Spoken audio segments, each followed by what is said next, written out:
Hey guys, and welcome back to the Fans Perspective, and in today's video I'm going to be going over the Premier League's highest scoring games this season. There's been so many goals, in fact. There's actually over 10 games where there has been 7 or more goals. As you well know, it is the pinnacle of football. It is the best league in the world, and it is the home to the beautiful game in this country. But something you guys didn't know is I did put a poll up earlier. Granted, not that many of you have voted because it's only been up a few hours as of recording, but only 13% of you thought there would be over 12 games featuring more than 7 goals. As you'll see in this video, there are countless amounts. I'll be ranking them as the top 10 in order, but I will be giving my consolation prizes to sadly those which did have a lot of goals, but due to the quality of the game compared to their competitors, didn't make it into this list. If you do like this sort of content, please can you smash that like button. We did just hit 4,200 subscribers. We're on the road to 5k slowly but surely. I love absolutely every single one of you. Drop a comment, what was your favourite game this season? It might not have been the highest scoring one, but drop a comment. I'm really happy to see what you guys are thinking.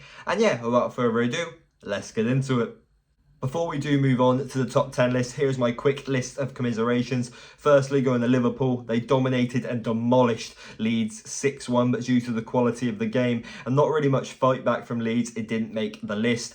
Also, I do remember watching this game at work, and I remember a Liverpool player did score his first goal back from injury or something along those lines. I'm not sure if it was Diogo Jota or Luis Diaz, but I believe it was one of those two. And then we've got 2 4-3 draws, one being West Ham versus Crystal Palace. I just think that most of the action happened in the first half, and the second half, it was not the most interesting game. And then also you've got Nottingham Forest as they beat Southampton at 4-3 respectively, but it was a little bit too late, and there was never really a chance of Southampton winning that game because they got their goals just way too late on.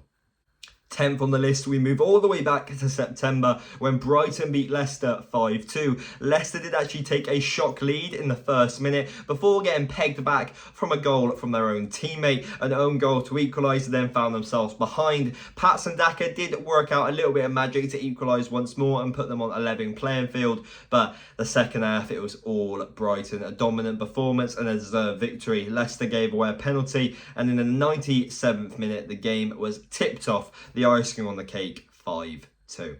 In 9th place, just to show the sheer quality of this list, you've got, for shock value, one of the best games of the season. I still can't believe it. I don't think most Tottenham fans or Newcastle fans can believe it. That's right, you guessed it. Newcastle 6-1 Tottenham.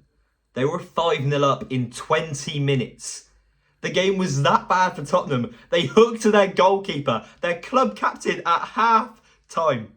Yes, Harry Kane did get a consolation goal. He pegged one back in the 49th minute. But even the new goalkeeper that was subbed on couldn't keep a clean sheet as they scored the 6th with Callum Wilson late on in the second half. They were in that much disbelief. Even when Isak scored his second goal of the game, I believe it was, even he did that.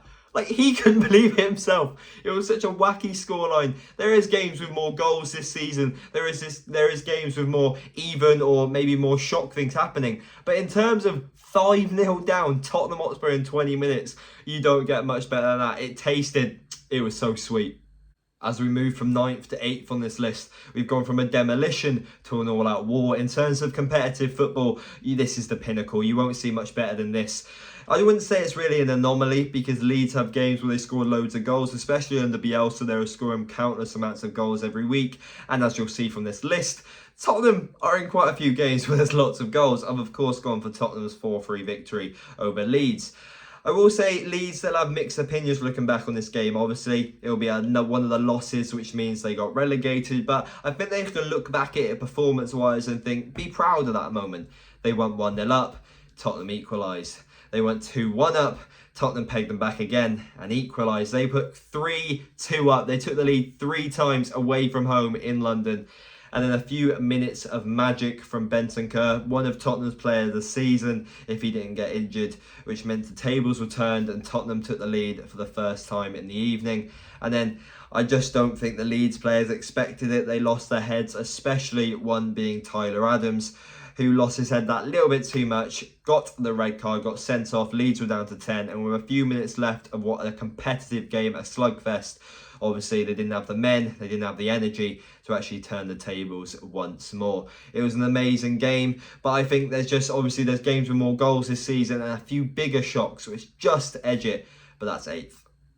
For the third time in a row, we've got Tottenham, and for the second time in a row, we've got a 4-3 scoreline.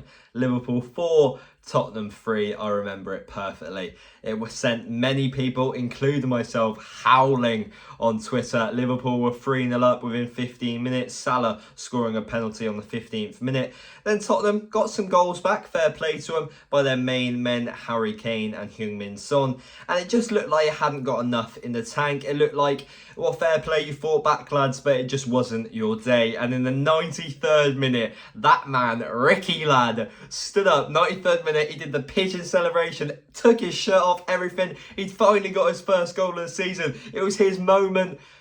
But what? Liverpool go down the other end. Lucas Moura passes it straight to Jota, and it's 4-3.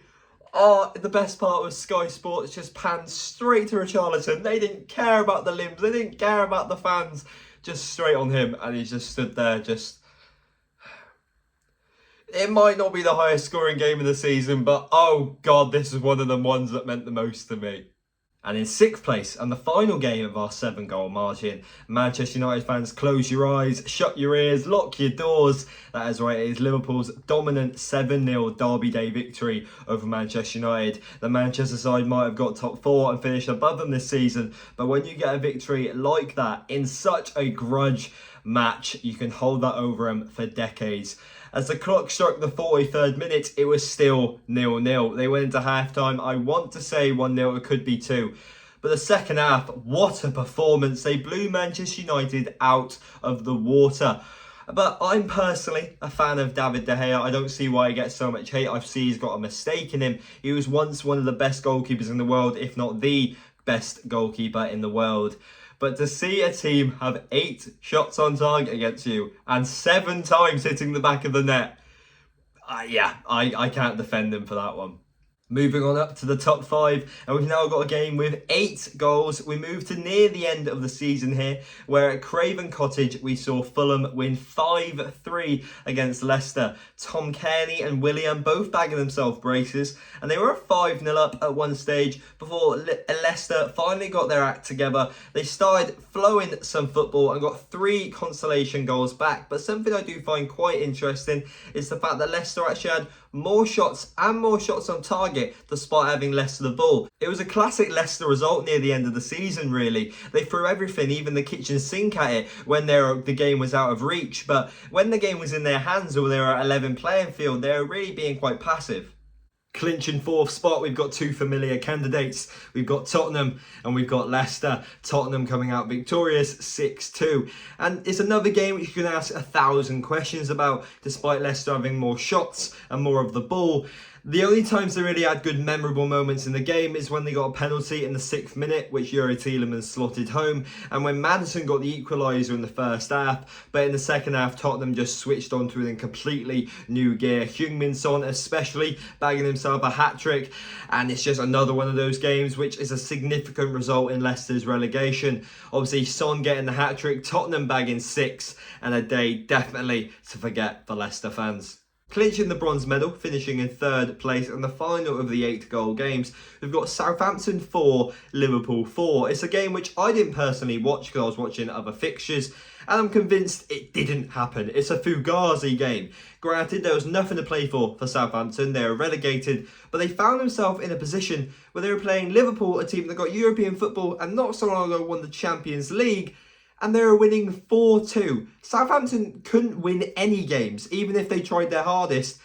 And then, classic Southampton style, another reason why they finished rock bottom of the Premier League table. Within a minute, Liverpool were back to level playing fields. Firmino obviously getting the goal. I believe this was on the final day, obviously his final kick in a Liverpool shirt. It was nice to see him get a send-off, but come on Southampton. This game, the game against Arsenal, yes, they were bottom of the table by a long mile, but you had winning positions where you should be getting points, even if they're teams that you wouldn't expect to win the game in the first place.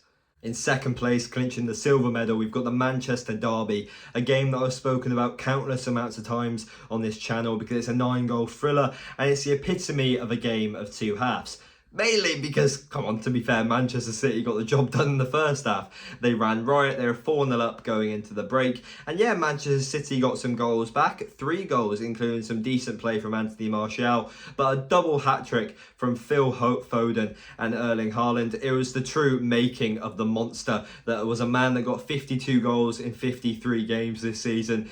3 goals for a treble-winning season, and yeah, 9 goals in a game where it's a Manchester derby, which yes, they're usually good games, but they're not usually goal-scoring thrillers. It was a great game to watch, and it was nice to see Manchester United fight back, and it showed that despite they can concede a lot of goals with the likes of Harry Maguire near the back, where he got, shaded out near the end of the season. They've got the likes of David De Gea in goal, which despite keeping a lot of clean sheets, hasn't put in the best of performances. And yes, granted, Manchester United had to be on the front foot in the second half. Manchester City, all they had to do is sit back. They were 4-0 up. They were already on the beach. Manchester United actually showed some respect. I can imagine the manager was absolutely irate in the changing rooms, but 8 shots on target. They had pretty even possession. Obviously, you're not going to outshoot Manchester City, but all-round second-half performance is something to be proud of, and something which is a massive cliche, especially when you've had a terrible first half, is go out there and win second half, which is exactly what they did. And top of the list, as all of you will know, is the absolute embarrassment that Liverpool had over Bournemouth at the start of the season, a 9-0 victory over Scott Parker's men. This obviously got the manager the chop, and Bournemouth went on to much better, greater things, and they managed to surprise a lot of teams and stay up in the end. But this was an awful performance. 9 goals, one of them being put in the net from one of your teammates. I think it was 2 shots, 30% of the ball, dominated all over the ball. They couldn't even touch it.